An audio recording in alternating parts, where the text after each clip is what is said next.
Yo! We back again. I haven't found a name for this site, so for now I'm gonna be calling it the big one. And y'all liked the last video we posted out here where we was knocking down the big rock. We still got one to knock down, but we have officially commenced construction. We have officially started, we have officially broke ground. We are officially going vertical. So I know I mentioned that I spent 8 months getting this lot right, doing a lot of site work. So whenever you're working on site work, that could be, you know, anything that's not to do with construction. So blowing up the lot, blasting the lot, grading the lot. You know, in this case, we got infill, so we already have utilities, but if you're bringing in utilities, pretty much anything that's not actual vertical construction, then we call that horizontal in the construction world, horizontal site work. So I tore down a bunch of trees, probably like 45 trees, tore down a house, and I tore down half of a mountain, and now we got a 40-foot wall that we're gonna be doing something very special with. But I want to take y'all along because this is a very special project, and I'm gonna be breaking this thing down in some of the most important phases of construction. You know, if you want to get into construction, then you got to know a little something about construction. And the reason I say that is because when I first started building, I didn't really know too much about construction. So what happened was I didn't know what I should be paying for certain items or material. I didn't know what my labor cost should be. And I didn't know if something was done correct or not. So at the end of the day, imagine putting your name on something and you don't know what's going on, okay? Now, luckily, I got past that. I'm not gonna say I ain't get past that without any scratches or bruises, because I definitely had some L's, but you ain't gonna get no M's without a couple L's. You can't spell the word million without a couple L's. But the purpose of this is to keep y'all from taking as many L's or taking big L's like I have in the past, you know what I mean? So I always say the most important part of this process is finding a great deal. So this right here obviously started with finding a deal that made sense. This was actually listed on the MLS. Yes, it was on sale, on the market. A bunch of other developers did not want to mess with the property because it was sloped, and you know, there's a lot of site work.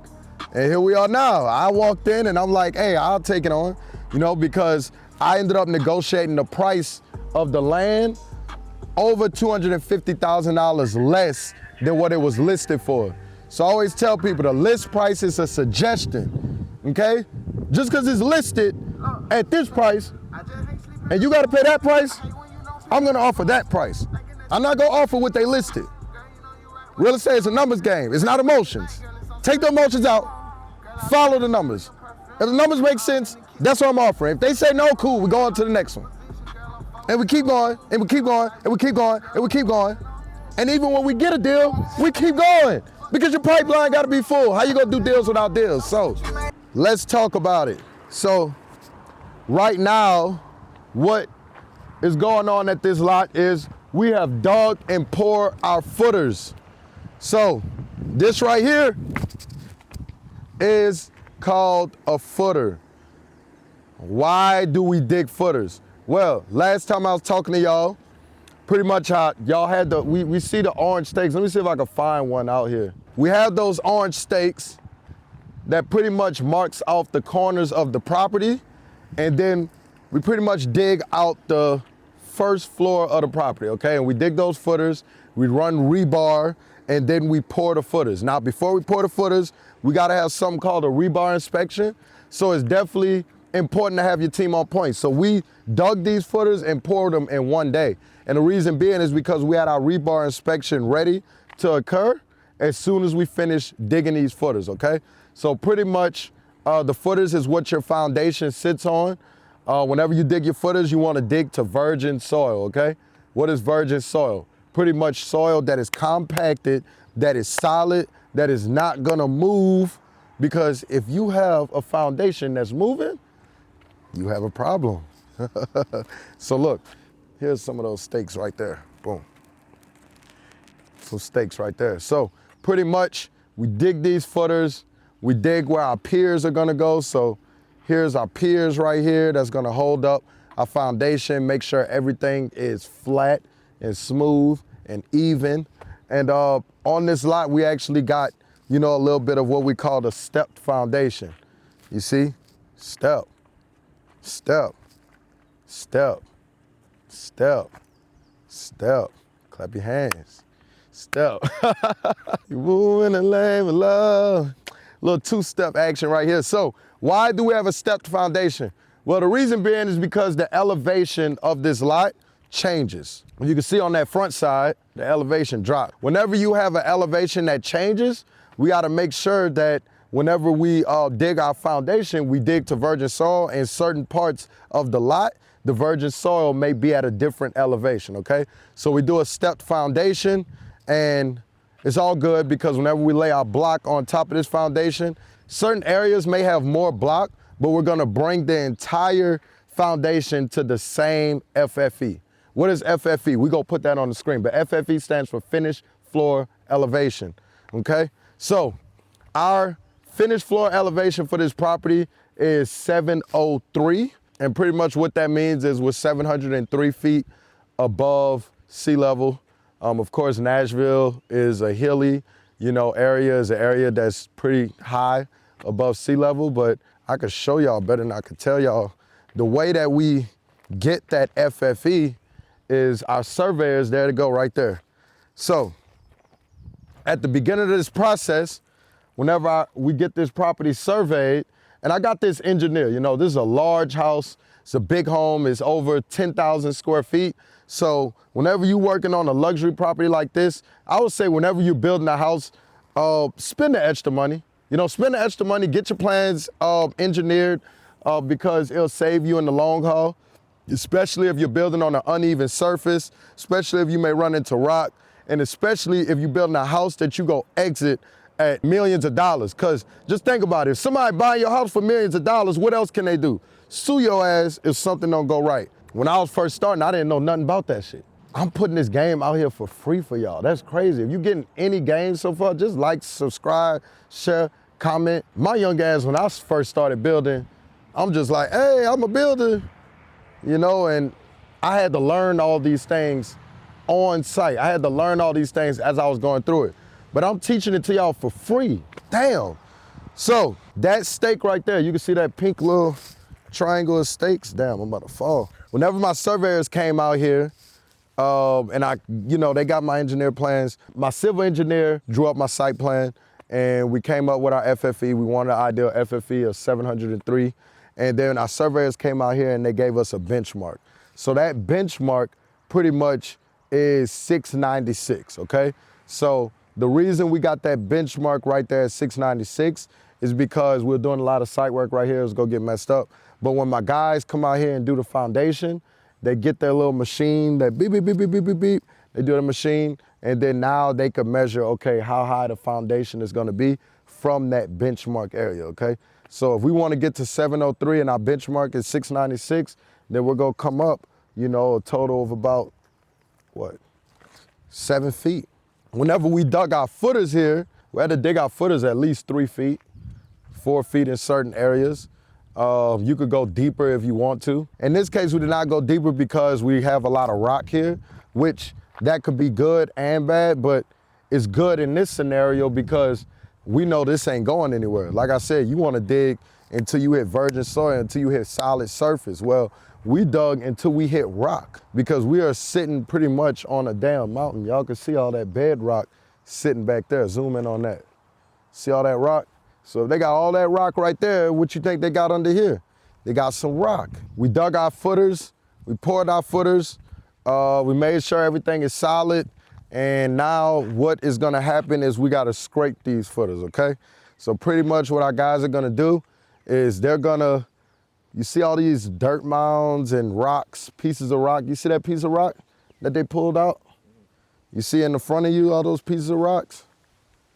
So pretty much, we gotta get all this out of the footer, okay? We gotta make this all smooth and pretty because this is gonna be our crawl space once we build it up, all right? Once we build up our block, we're gonna have a crawl space. And we don't want our crawl space looking like damn World War III. You know, this right here look like a damn bomb hit the crawl space. You know, so we gotta have it all pretty because we're gonna encapsulate our crawl space. We're gonna put, you know, sump pumps inside our crawl space. We're gonna put a dehumidifier inside our crawl space. And all of that is to keep water out of our crawl space, all right? So the other caveat, whenever you may have a little bit of rock, then rock is called an impervious surface. So a surface, impervious surface. We'll put that definition on the screen too. What does impervious mean? Impervious mean if I pour water on this, is it gonna go through it? No, it can't penetrate it. But if I pour water in soil, it could penetrate soil. So whenever you have, you know, certain locations of rock, then that means that water can't absorb as good as it does with soil. So in order to combat that and don't have a foundation of water in it, one, you need to slope the lot correctly. So we have multiple slopes over here that's making the water go elsewhere, but sump pumps and dehumidifiers, you know, to make sure you eliminate any moisture that could get inside your foundation, all right? Boom. It's a big ass house right here. Basically, after we get all this smooth, after we scrape our footers, our surveyors are gonna come back and pin the corners, okay? I talked a little bit about that on the last video. Pinning the corners pretty much is where they put the exact location of the corners of the property, and that's where our block is gonna go, okay? So just like when we stake the property, it's called a rough stake. I mentioned that in the last video. We're staking the corners of the property. Now that we've dug out the footers and the stakes are gone, we're gonna spray paint, and that is called pinning the footers, because this is a footer. We're gonna pin the corner, the precise location, and then my block guys are gonna come out here and they're gonna know exactly where to start their block work, all right? So that's called pinning the corners. Never start a property without pinning the corners, because you might have a lopsided property, all right? So our surveyors are gonna come do that whenever we finish scraping this foundation. The guys are literally on the way now to come do that. That's gonna take about a day or so, day and a half to do. And we'll be rolling with our foundation. I'll walk y'all through where we at right now. So this is the primary bedroom right here. Boom. It's my primary bedroom. This is where the purchasers of this property will be sleeping. And then this is the primary bathroom right there. We got a guest room up here in the front. And then over here is like the foyer area. So it'll be like the foyer. Then we're gonna have like a little wall in between the foyer area, and then we're gonna have like a second dining area right here. And the kitchen is gonna be along this back wall. So this is gonna be our kitchen. We got a formal dining room up front, and then the living room area back there. I walked through this on the last plan, but it's even easier to do it now we got our footers poured. And then that's our porch area right there. Right beyond it is our pool. Our pool house is over there in that back corner. That's our garage right there, 3-car garage. We got a porte-cochere going right there. That's another garage with a gym above it.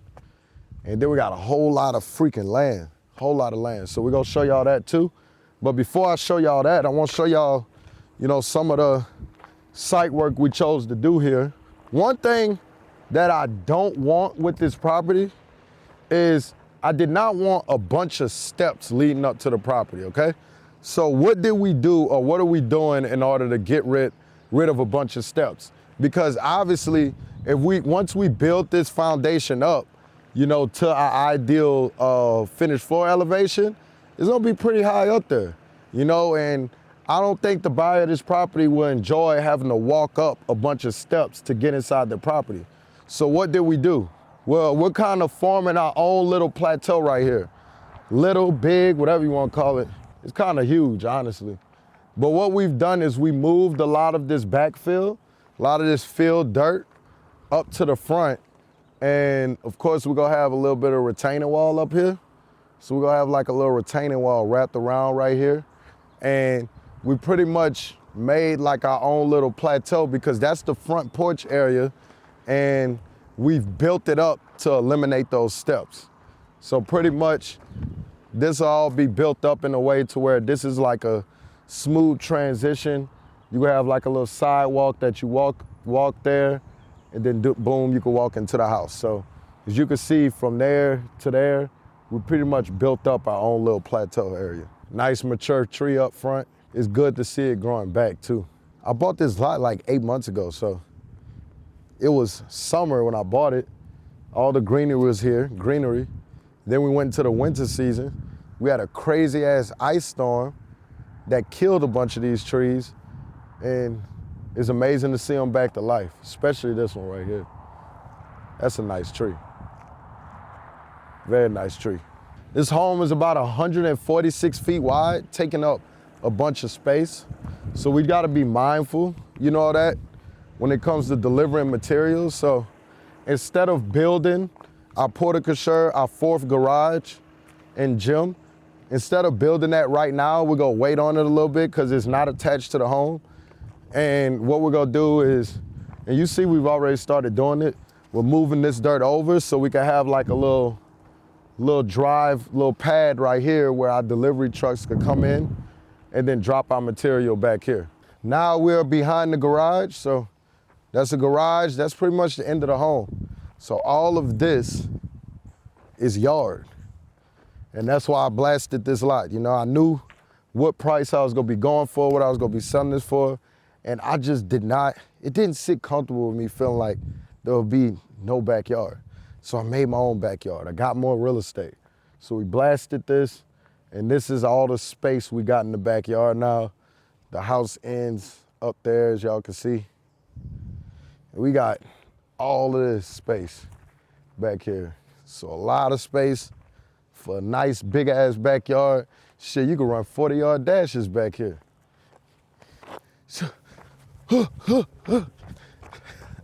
I ain't gonna run too fast on this rock and hurt myself.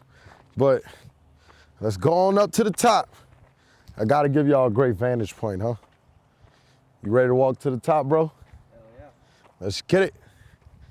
Let's go, let's go, let's go. I showed y'all a video where we was walking a bunch of houses in this neighborhood.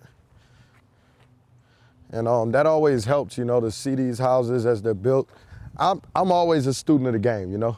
So if you want to get better at this, of course, I think you should hire a coach, hire a mentor. You should definitely ride around the neighborhood, go to open houses, go walk other properties, you know, when they first start, walk them when they're in the framing, walk them, you know, when they're in the finish levels. So you can see the process, you can see everything, see the type of materials that's being used. Also in that process, you may pick up some subs and relationships. So I'm always a student of the game, always learning. We've been stepping into luxury and building houses at a higher price point.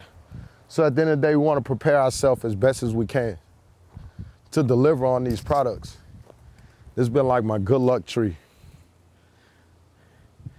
If you've been like one of the OGs, originals, because this will be like, what, the third video I drop on this property? I talked about this tree in the first one. When I first dropped videos of this property, of course, it was completely different. And this has been my good luck tree. So everybody that came here and did anything, I told them, hey, something happened to this tree, it's up. Like, we gonna have to get it in, because this is my good luck tree. Like, have y'all ever seen a tree that's grown like this? You ever seen this? That ain't nothing but God right there. That's crazy. Look at that tree. Yeah. All these other trees, I ain't worried about that shit. Well, actually, I kind of got two trees that I'm attached to on this lot. This one and my big tree in the front. And it survived the ice storm, and it survived explosions, and it survived a lot. And we still here. So let's get to the top of this thing. Watch your step, bro. Don't slip down that hill. It's a good vantage point. We can see it even better now. It's our pool house right there. I made a last second change to the pool house to disconnect it from the primary and then stagger it a little bit because we want natural light to get into that primary bedroom. So I think that was a great decision to make. Construction has commenced. I'm telling y'all, man, you gotta really love this shit. Deals like this, big reward, big risk, a lot of time and effort put into this. I ain't gonna act like it's just easy. We might make it look easy, but you gotta be built for this. You know I am. But yeah, we about 40 feet up from the house right now. I came out here yesterday at night, like 7:30, and just sat right here, just chilling, just watching, listening to everything. This project right here means a lot to me because when I just think about it, I started off, you back all the way up. I started off as a college dropout, wholesaling deals, you know, not even being a real estate investor, not knowing anything about building, didn't even think I could build houses, you know what I mean? And persevered through that, very successful at it, wholesaled a lot of deals, moved on to doing fix and flips, and I finally got into my first construction deal. And the reason I put so much emphasis on finally is because like, I just didn't think I could get into it. Like whenever I looked at new construction, I just thought, who is me? Who am I to say I could build a house from scratch? Who am I, you know, how am I gonna do that? You know, I ain't never seen that. Nobody in my family doing that. You know, I ain't got enough money to do that. I don't have the experience. I'm not a contractor. Like how am I gonna take an empty parcel of land and build a house? I don't even know where to start. I ain't even got bank relationships, you know? And, you know, finally getting into the game in 2021 and doing that first deal and seeing where it's at now is kind of crazy. Like, I'm gonna be honest, you know? It's really crazy, you know, because we're about, 5 years into this now? And now we have an $8 million estate, an $8 million compound, an $8 million mansion, because this is literally a mansion that's going up right now. It's crazy. Right now, I mean, I just left 3 closings, you know, sold 3 properties today, selling another one next week. It's only, we're April right now. I've sold over a dozen homes already this year, new construction homes, you know.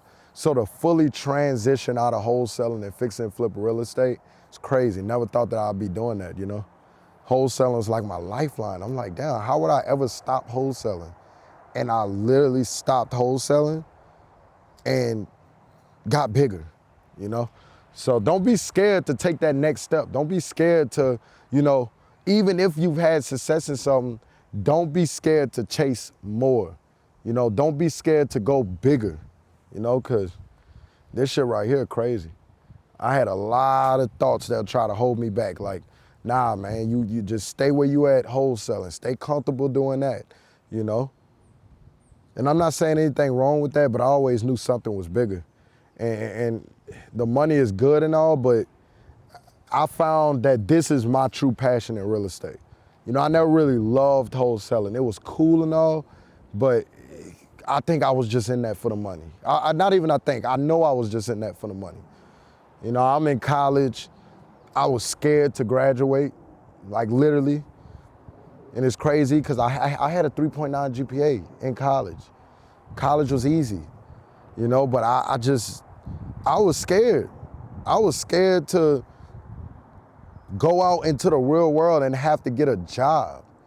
You know, I remember my first time trying to get a job and I couldn't even get hired at McDonald's. I feel so helpless, you know, having to put in this application and pretty much get told yes when I knew that I was better than that. I knew I had something in me better than that, and I just always wanted to control my future. I always wanted to control my success. So like even when I was in college and I was, you know, doing well and selling, I just always was scared. Like if I don't pop out off a business, you know, get into entrepreneurship, get into something where I control my future, I'm scared, you know? And I prayed that night to God. I'm like, I want to be rich. I want to be a business owner. Like, I'll tell y'all this. I didn't really have any guidance, you know what I'm saying, when it came to going to college. My parents didn't go to college.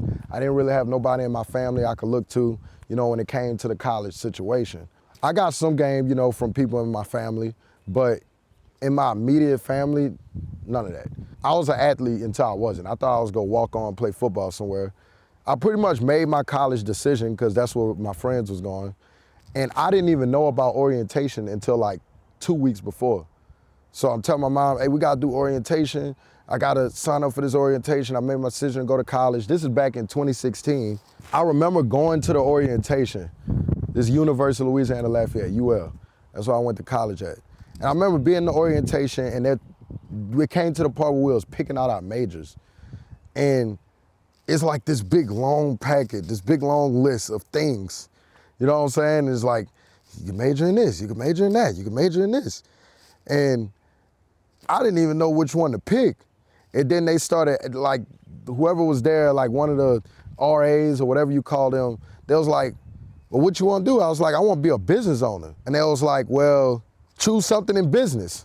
So I chose business management as my first major because I felt like, I guess business management is like being a business owner.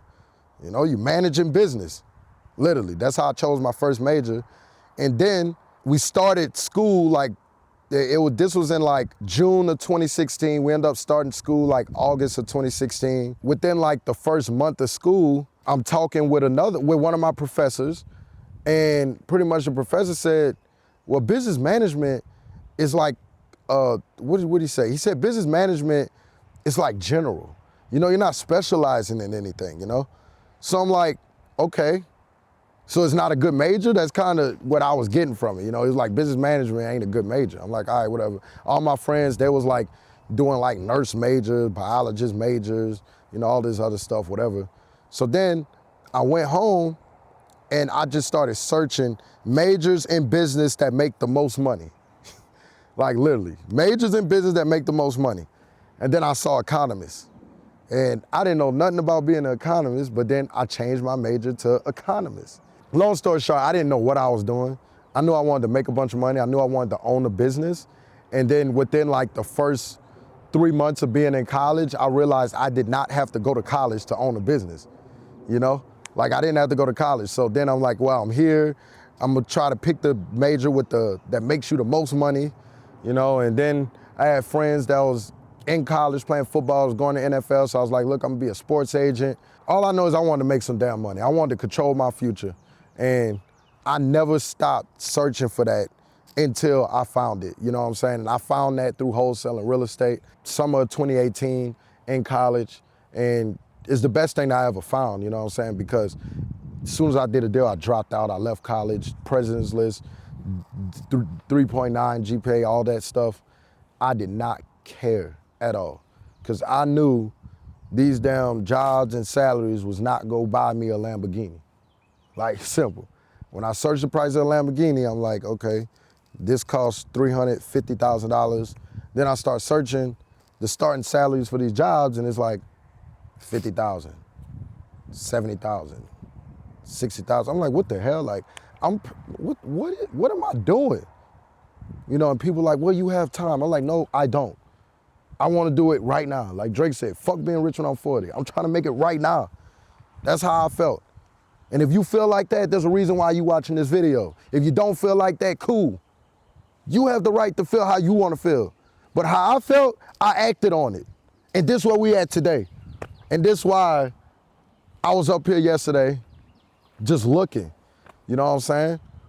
And just taking it in, you know, because it's been, since I dropped out 2018, it's been damn near, it's been 8 years. And to see all of this, over 250 real estate deals, 45 builds in, hundreds of millions of dollars of real estate, it's crazy. What if I didn't do it? What if I did not go all in? What if I listened to the people that doubted me? Because a lot of people doubted me. A lot of people doubted me. A lot. My own friends doubted me. People that I was so-called close to doubted me. People that I tried to invite into what I was doing told me I was wasting my time. Like, I pledged in college. I literally once I found out about this wholesale real estate shit, found out about it in summer 2018. I bought a course. I remember letting some of my peers know, hey, I'm investing into this real estate course. Who want to learn it with me? I remember them telling me, you investing into scams. You not humble. Like, you wasting your time.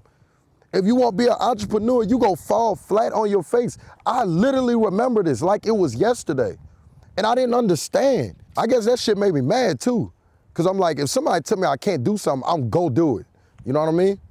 I'm gonna do it. And I remember the people that didn't believe in any of this, didn't believe in none of it. And that just fueled me even more.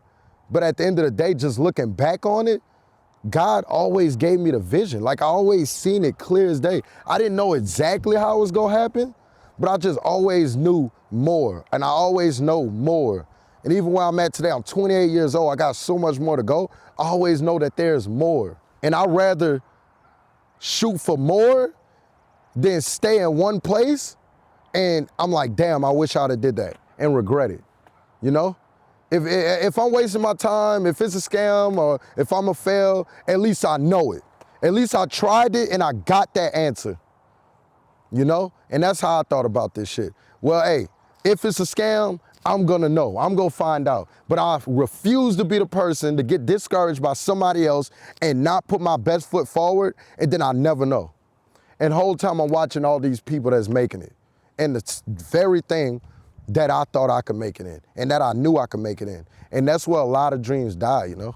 Maybe, you know, it helps to not share your dreams with other people. Me, it just fueled me. Like, you tell me I can't do something, okay, bet.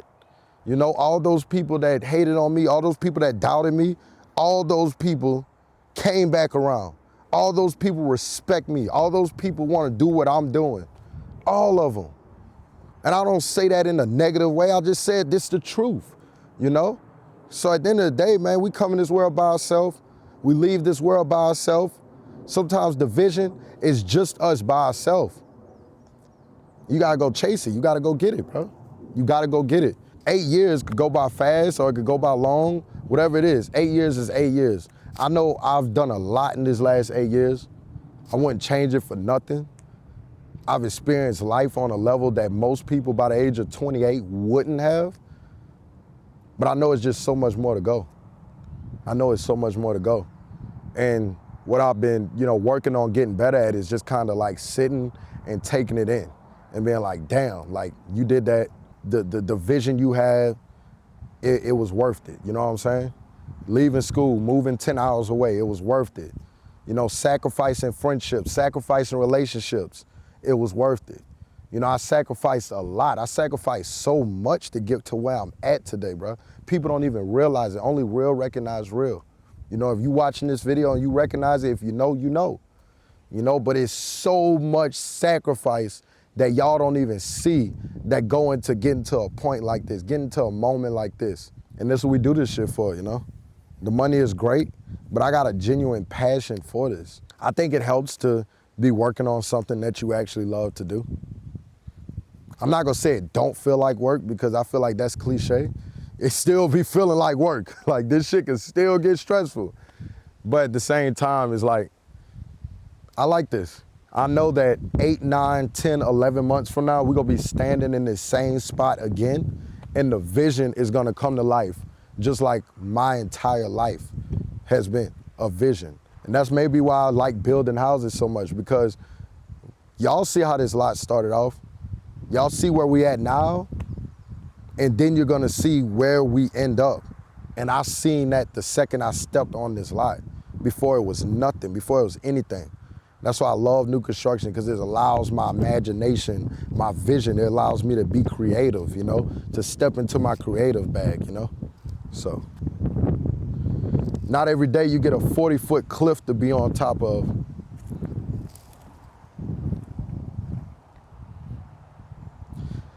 Let's fucking go!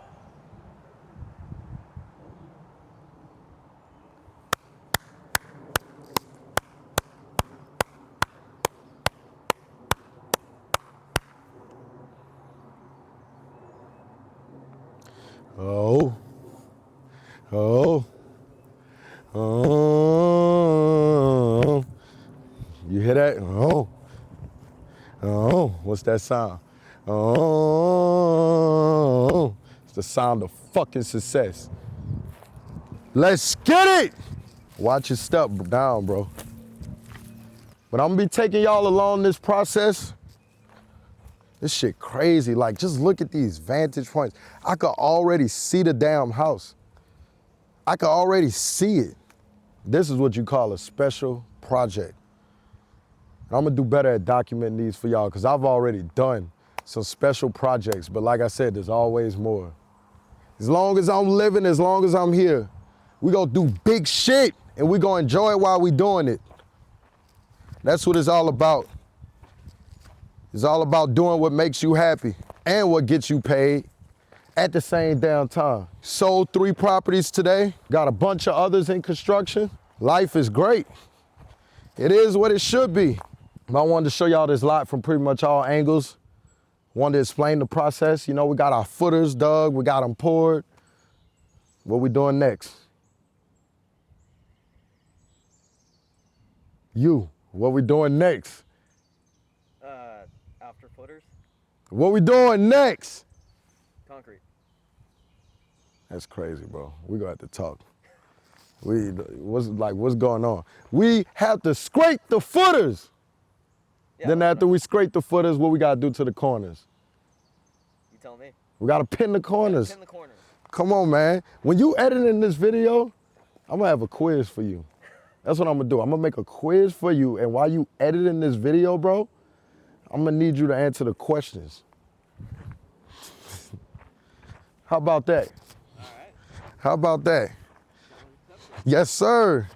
So, we're gonna get a time lapse going of this project. We're gonna be updating y'all throughout the entire process. That's all I got for today. You know what to do. Like, subscribe, share, comment, and just talk to me in the comments. Let me know. You know, we've been dropping a lot of YouTube videos. We've been upping the content. Let me know how y'all liking it. What y'all wanna see more of. You know, I'm listening to y'all and myself at the same time, but I feel like y'all already like what we're doing. But talk to me in the comments. Let me know. Till next time, let's get it.